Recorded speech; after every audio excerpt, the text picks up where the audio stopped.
All right, so today we're going to be talking about section 9.3 to 9.5 for chemistry 1151. So first we're going to talk about acid-base strength. So splitting apart of a covalent molecule or an ionic compound into ions is called dissociation. So dissociation is basically like a special type of dissolving. So basically dissolving into ions.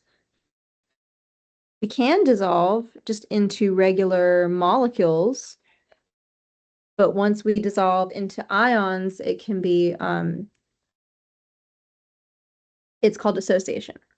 When a strong acid dissolves in water, 100% of it turns into ions. So there's 0% HCl left over in this situation, and all of the HCl gets converted into these ions. We use a single reaction arrow because we only move to the right. So thinking about equilibrium, product is greatly favored. So pretty much it's all products, no reactant at equilibrium. It doesn't really even have an equilibrium. We don't really talk about strong acids in terms of equilibrium because it doesn't really go back and forth. It just goes one direction. So you have a list of common strong acids. They're listed on your formula sheet. So you don't have to memorize these. These are on your formula sheet. When a weak acid dissolves in water, only a small part of it makes ions. We know that this is called a weak electrolyte. And a strong acid would be considered a strong electrolyte. Just like ionic compounds. We use reaction arrows, and sometimes we use unequal arrows. And so we're used to using equilibrium as kind of equal, but this arrow with the longer one moving left means actually this reaction goes more left than it does to the right. We've talked about this before. About 95%-ish of the weak acid remains as a molecule, and only about 5% actually changes into ions. You have a list of common weak acids also on your formula sheet.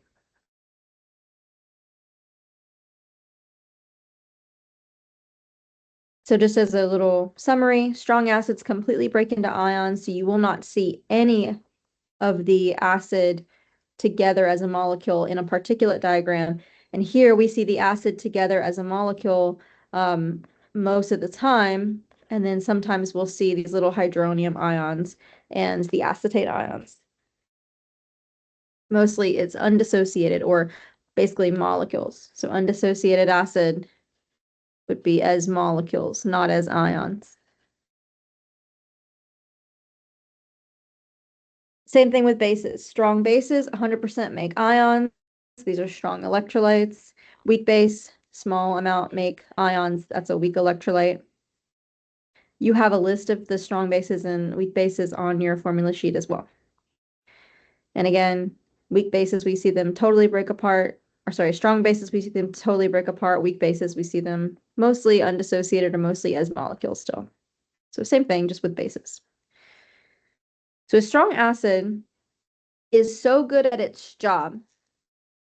Very good at its job, which means it always is going to donate its proton, which means its conjugate, the partner of it, is very weak. It does not get to be a base. So chloride never gets to accept H plus back because this reaction goes so strongly forward, chloride never gets to turn back into HCl because we only go in one direction. Same thing here. Hydroxide is a strong base. It accepts a proton. And so water, I don't want to say never gets to because water actually does do this. So I don't want to say that for you. But if it's a strong, we don't really have a backwards for that one, right? So if it's strong, we kind of go one direction. This thing does not really get to do it doesn't really get to be an acid in this case. Now, water does eventually get to be an acid sometimes, depending on who it's with, but in this case, it doesn't really get to be an acid if it's with hydroxide, or if it comes from hydroxide, I guess is what I'm trying to say. So here's a little list of common acids and bases and their strength. So increasing acid strength, decreasing or increasing base strength. And so we'll see here the acid is HI. So the conjugate is whatever you get when you remove H plus. So what we're looking here is the stronger the acid, the weaker the conjugate base. Because that should make sense because the stronger you are, the less you can go in reverse.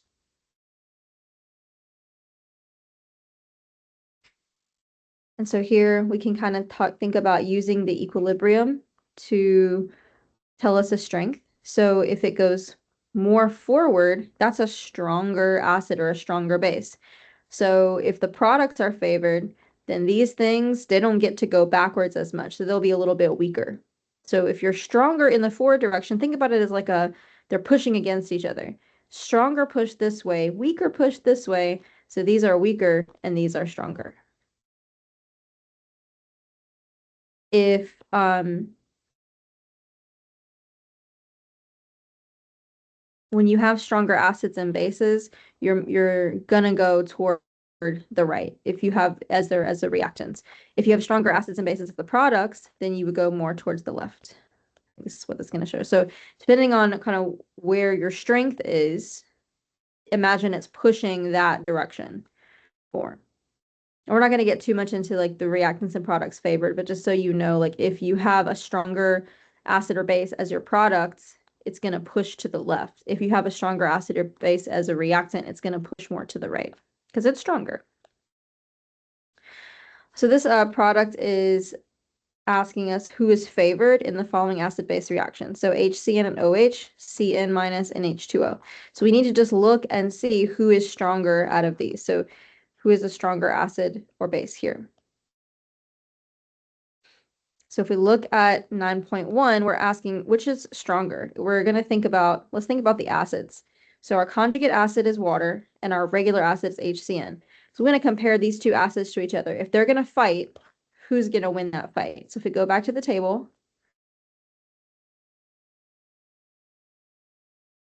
HCN is stronger than water because it's higher up on this list. So if we're going to fight here, HCN is going to win and water is going to lose. So that means that the reaction is going to go toward the right in this case. So we can assume then that this is also stronger and this is also weaker. This is a little bit of a mistake here.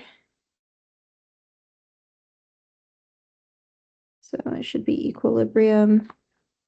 So if we have a generic equilibrium equation, we have a K that's related to an equilibrium constant. One thing I'm going to do is remove the water here. We don't include water. The textbook is a little bit wrong.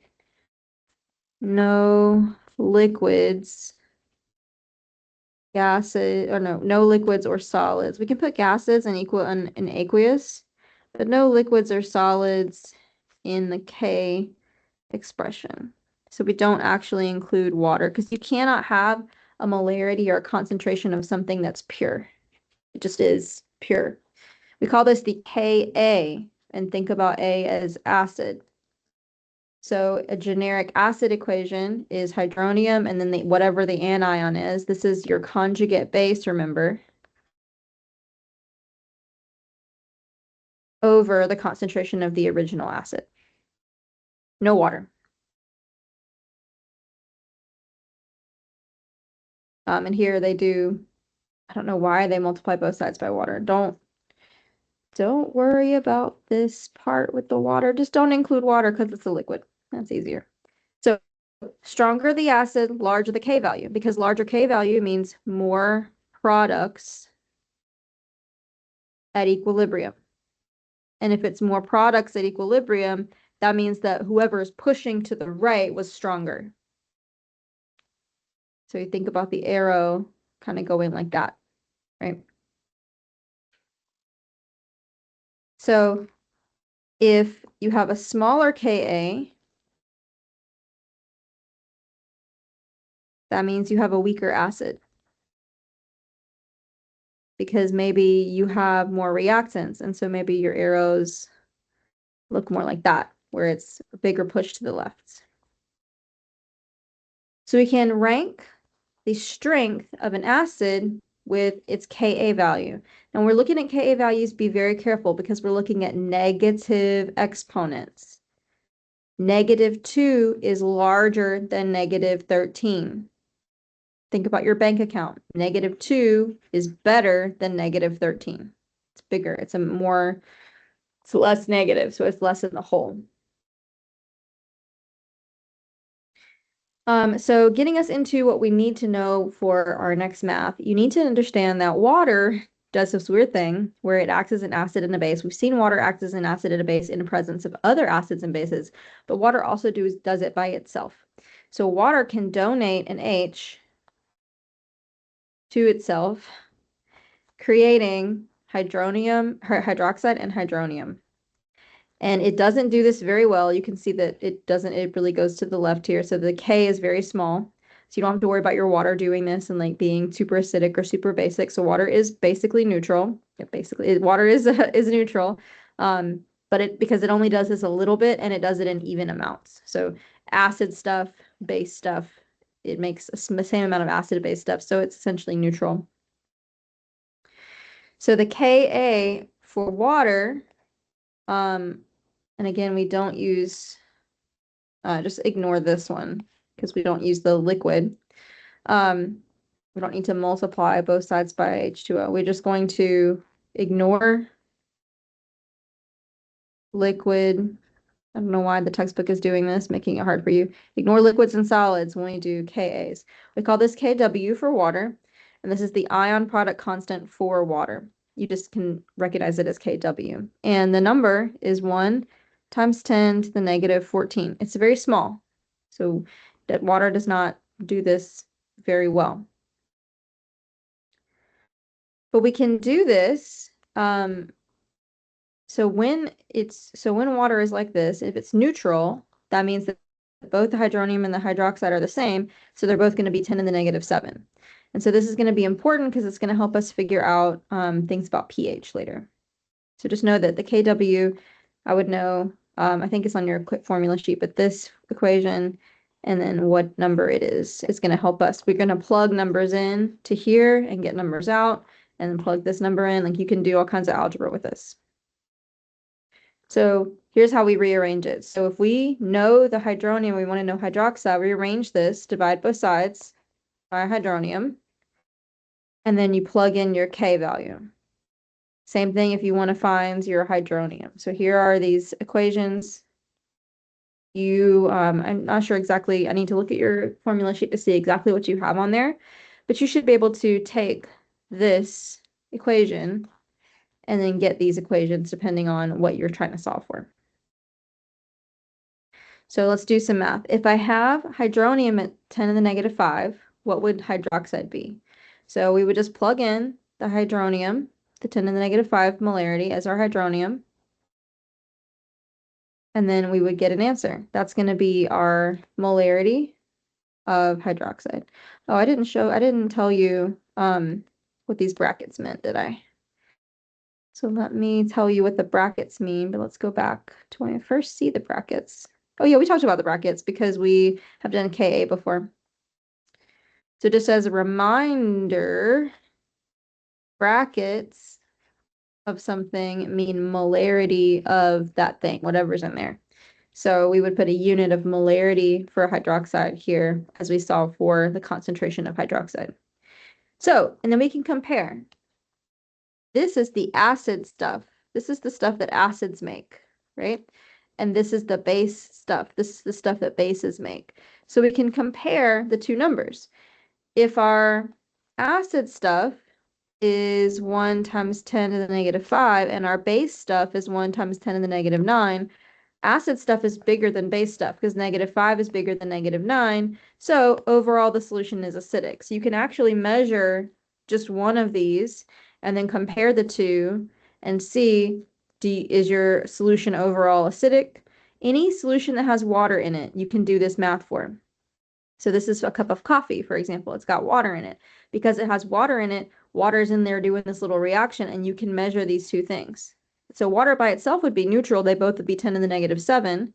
However, when you add in other things, you're going to increase or decrease the amount of your hydroxide and hydronium, and then you'll have an unequal amount, and you can decide if it's acidic or basic. So here's a little chart for you. If they're the same, it's neutral. If the acid part is bigger, it's acidic. If the base part is bigger, it's basic. Hopefully that makes sense.